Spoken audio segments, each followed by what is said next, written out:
Death of a Mortal Woman, written by Persephone Vandegrift. First 10 pages from the feature script. Black screen.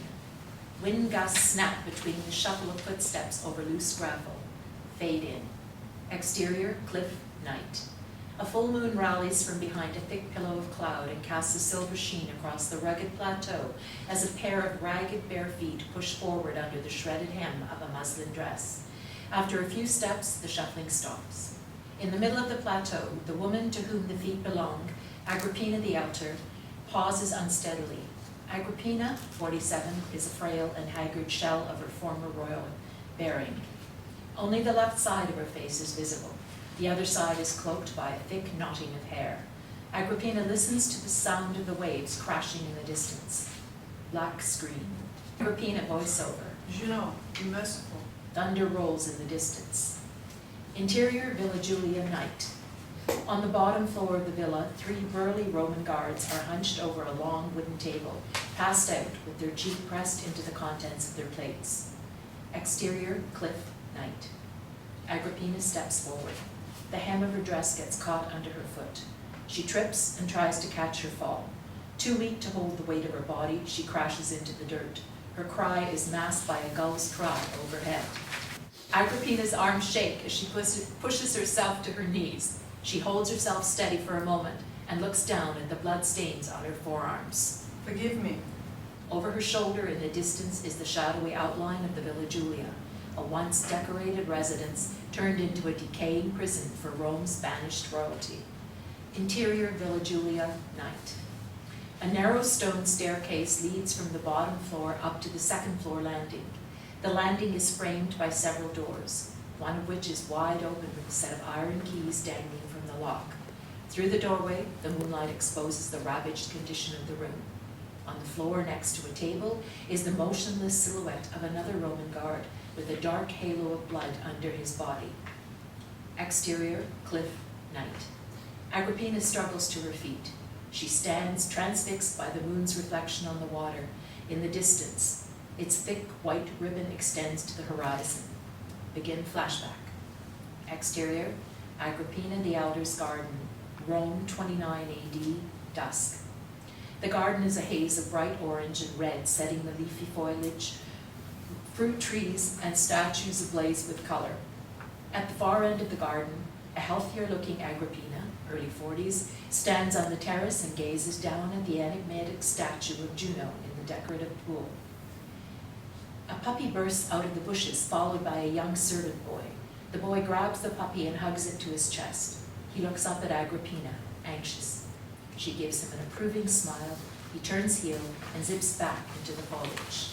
Agrippina watches him arrive at the other end of the garden and set the puppy down between Agrippina's daughters, Julia Livilla, 10, and Julia Drusilla, 13. The girls laugh as the puppy squirms out of their grasp and leap down to the other puppies. Nero, Agrippina's son, a portly, handsome lad in his mid-20s, strides confidently across the patio towards Agrippina. He stops, wraps his arms around her, and rests his chin on her shoulder. They watch the children chase the puppies around the garden. The children's squeals pierce the air. You must be tired. Shall I send them away? No, not yet. We need a few moments of joy to outweigh the unpleasant ones. Nero watches Agrippina's smile fade. Tiberius will relent. He knows the people are unhappy with the wrongs leveled against us. If it was the people who were lining the Senate's pocket, we would not be prisoners in our own home. Should I make amends with Drusus? He could provide some protection. No. Your brother has made his choice. Let him live with it. Agrippina turns, takes Nero's hands, and kisses them. Forgive me, Nero. You have suffered needlessly for my pride. Do not despair over this. The gods will set this to right. We will prevail. Nero kisses her on the cheek. Agrippina watches him exit into the palace. The squeals and the barks of the puppies are slowly drowned out by the sound of horse hooves and wheels scraping over cobblestones. End of flashback. Exterior, cliff, night. Agrippina's chin hangs against her chest. No, not yet. A flash of lightning overhead blinds Agrippina. Begin flashback. Superimposed, Isle of Lesbos, 18 AD. Exterior Aegean Sea, day. Agrippina, 30s, heavily pregnant, stands shin high in the sea, mesmerized by the brightness of the sun and the water. Her husband, Germanicus, wades in behind her. In his late 30s, Germanicus is the rock star of Rome, broad-shouldered, coupled with a handsomeness accentuated by a fixed gaze and candid smile. Come, my love. My men cannot swim to Syria. Agrippina turns to him and glances at the large garrison of Roman soldiers over his shoulder. How do you know they cannot? I don't, but they would be very angry with me for forcing them to try. Agrippina kisses him tenderly. They clasp hands and wade out of the water back across the beach towards the garrison. With Germanicus and Agrippina settled into the arcera, a wheeled litter, the garrison leader shouts to the front of the line. The litter lurches forward. Farther down the road, the curtains of the litter are open. Germanicus smooths his hand over Agrippina's stomach and smiles proudly as he feels the baby kick. Their son, Gaius, 7, trots up next to the litter on his horse. From under a head full of dark brown curls, Gaius' burdened blue eyes peer into the litter. Agrippina blows him a kiss. Gaius manages a brief, rare smile. Agrippina suddenly lurches forward and clasps her stomach. She grimaces in pain and nods at Germanicus. Germanicus nods to Gaius. He gallops forward and alerts the garrison leader. Interior, Agrippina's tent that night. The tent is abuzz with servants rushing around like nervous ants. Agrippina, painful cries send them into the more of a panic. At her side is SAVILLA, a stout, agile, and no-nonsense Greek woman in her 50s. SAVILLA impatiently gestures and barks orders at the servants as Agrippina cries out again. Not long now. Agrippina looks up at SAVILLA, worried. You will not lose this one. Not with me here. Agrippina nods, reassured. A servant girl brings SAVILLA a bowl of fresh water and clean cloths. Now, let us see what the gods have brought you. Exterior, Agrippina's tent, continued. Agrippina's labor screams reach Gaius' ears as he approaches the tent. Interior, Germanicus' tent, same night. Germanicus is in the midst of a heated discussion with his advisors, CATO and AULIUS, 60s. I think we need to refrain from publicly naming Antioch as the new Rome. I disagree. With respect, AULIUS, the announcement would raise the people's spirits. We did not come this far to throw a party. Governor Piso has had a long-standing grievance against the Caesars. He is far enough out of the emperor's reach. As are you. No doubt I would be doing Syria a favor to dispose of the tyrant. It will have to wait until the Armenian dispute is settled. His orders were to march part of the legion there. There's been no movement reported. His arrogance is second only to his incompetence. Perhaps some instruction is necessary. He fears I will pull the city from underneath him, and so he should. I have a mind to. Any move you make will be trumped up in order to suit his own interests. I've had worse.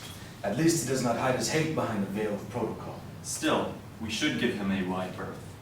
And we shall. But the people of Antioch need a spectacle of Rome. A reminder she is more than a convenient client kingdom. A servant girl rushes into the tent. Cato, Aulius, and Germanicus turn to her. Germanicus, your wife has given birth. What is the sex of the child? A girl, sir. Are they both in good health? Servant nods. Tell her I will be by her side shortly to celebrate. Servant exits. Germanicus has a grin a mile wide. Well, gentlemen, I think we have our spectacle. Cato and Aulius congratulate Germanicus. Have the men ready to sail to Antioch in 3 days. That should give Governor Piso enough time to prepare a welcoming feast. Germanicus strides out of the tent. Exterior, Germanicus' tent, continued. Germanicus is met by a frightened Gaius. Is Mama dead? Germanicus smiles reassuringly, puts his hand on Gaius' shoulder, and leads him away. I heard screaming. Yes, as did the rest of the empire. Come meet your new baby sister. Interior, ship, Germanicus, Agrippina's quarters, day. Agrippina watches Germanicus and Gaius study a map spread across Germanicus' desk. Under Germanicus' finger is Syria. Germanicus moves his finger down to Egypt and then to Thebes. Gaius looks up at him, nods, and smiles. Egypt it is then. The emperor's private domain? He would not like that.